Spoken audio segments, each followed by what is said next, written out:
Est-ce que c'est un sujet qui vous préoccupe ou pas tant que ça? La rapidité d'accès aux pages, oui ou non? En général, la réponse est plutôt non.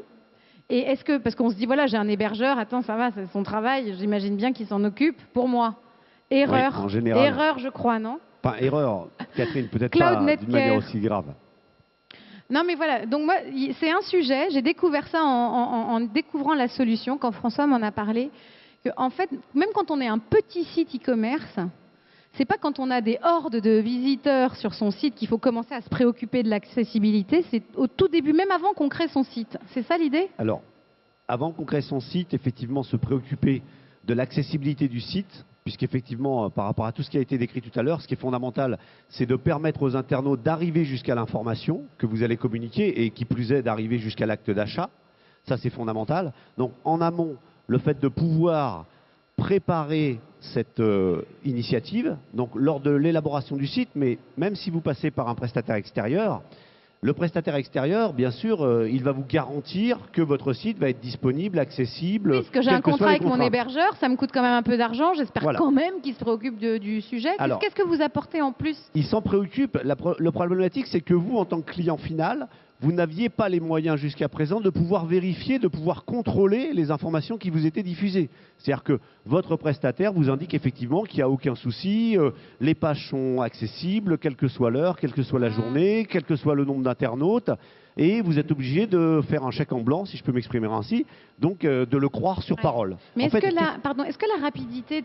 J'arrête pas, après je promets j'arrête. Allez-y, il n'y a pas de souci. Est-ce que c'est si important que ça aujourd'hui pour un consommateur, pour vous, que la page se charge hyper vite? Alors, c'est pas que c'est hyper important. Deux chiffres. En 1999, un internaute était prêt à attendre à peu près 8 secondes l'ouverture d'une page. Hein. C'est pas moi qui l'ai dit, le Gartner Group et des organismes très compétents.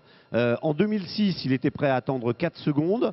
Aujourd'hui, en 2011 et à l'orée de 2012, c'est 2 secondes. C'est-à-dire que vous comme moi, quand vous êtes acheteur, de toute façon, dès l'instant où la page ne s'affiche pas en moins de 2 secondes, qu'est-ce que vous faites? On est hyper impatient. Alors, vous vous en allez. Alors, si vous cherchez à prendre un billet SNCF, vous attendez parce que vous n'avez pas d'autre choix que de passer par la SNCF. Si vous cherchez à acheter un produit, quel qu'il soit, il y a un concurrent. Il y en a même 100 000 sites e-commerce, autant dire que... Vous allez faire quoi? Vous allez simplement aller sur le site du concurrent, du confrère et concurrent, et vous allez acheter le produit sur l'autre site. En sachant qu'il y a un autre impact aussi qui n'est pas neutre, c'est Google. L'un de ses critères, c'est aussi la rapidité de votre site. Merci, oui, effectivement, parce que au niveau du référencement, ces informations sont fondamentales pour Google, pour vous permettre de remonter en référencement naturel. Dès l'instant où l'accessibilité est fluide, et pratique et facile, à partir de là, vous allez être visible d'une manière beaucoup plus importante. Donc, ces aspects-là, au-delà de l'acte d'achat, c'est aussi la notoriété. C'est-à-dire que si votre site n'est pas accessible, comme c'est arrivé il y a une dizaine de jours dans le cadre, je dirais, de manière apolitique, mais voilà, le site du Parti Socialiste est tombé. Les gens cherchaient simplement à trouver le bureau de vote. Le site est totalement tombé. Donc, on avait une page d'erreur qui nous... Voilà, on avait une page d'erreur. Alors, s'ils avaient travaillé avec Cloud Netcare, ça ne serait pas arrivé? C'est ça que vous dites, Christian? Oui, on aurait pu effectivement anticiper, leur permettre d'éviter d'arriver à cette échéance fatidique qui est l'indisponibilité totale du site. Ça, les gens en ont conscience parce qu'ils s'en préoccupent. Le problème, c'est qu'avant d'arriver à cette indisponibilité, vous avez votre site qui ralentit, des internautes qui s'en vont, des taux de rebond. Vous ne savez même pas pourquoi les taux de rebond sont là. En fait, tout simplement parce qu'ils n'ont pas pu accéder à l'information. Ils ont été sur le site concurrent.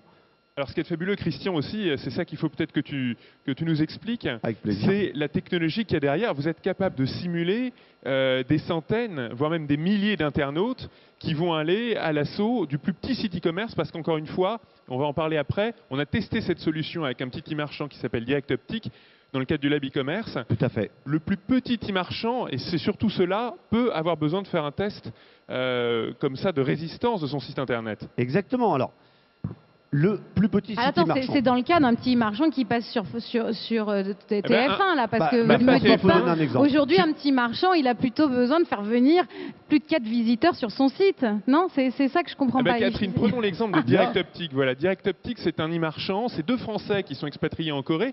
Ils ont lancé tout simplement un service de vente de lunettes à prix discount, et ils sont passés dans une petite émission sur France 2 qui s'appelle Envoyé spécial, qui a un peu plus de 10 ans.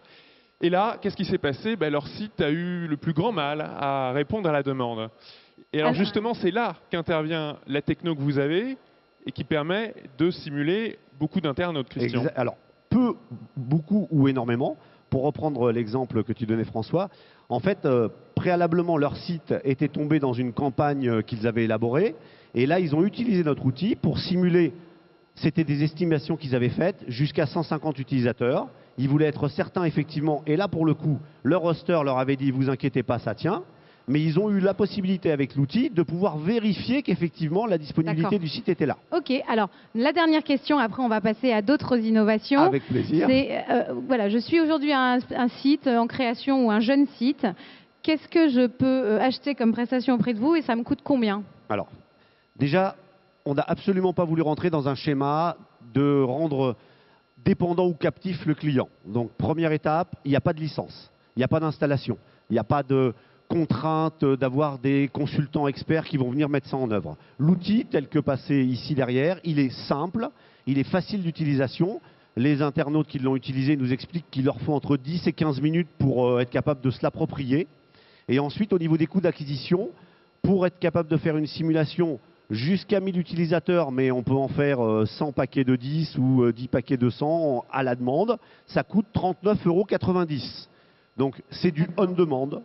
Vous n'avez pas d'abonnement, vous n'êtes pas effectivement dépendant, vous achetez le produit, en fait vous achetez des crédits. Ces crédits correspondent à la simulation d'un internaute qui va accéder à votre information, qui va accéder à votre site. Merci beaucoup. C'est tout. Moi ce que je retiens de tout ça, c'est qu'il ne faut pas attendre de devenir Price Minister pour se préoccuper de l'accès et qu'il ne faut pas non plus s'en remettre complètement à l'hébergeur. C'est un sujet qu'il faut s'approprier et on peut le faire simplement avec votre outil. Merci. Exactement. Christian. Merci Catherine.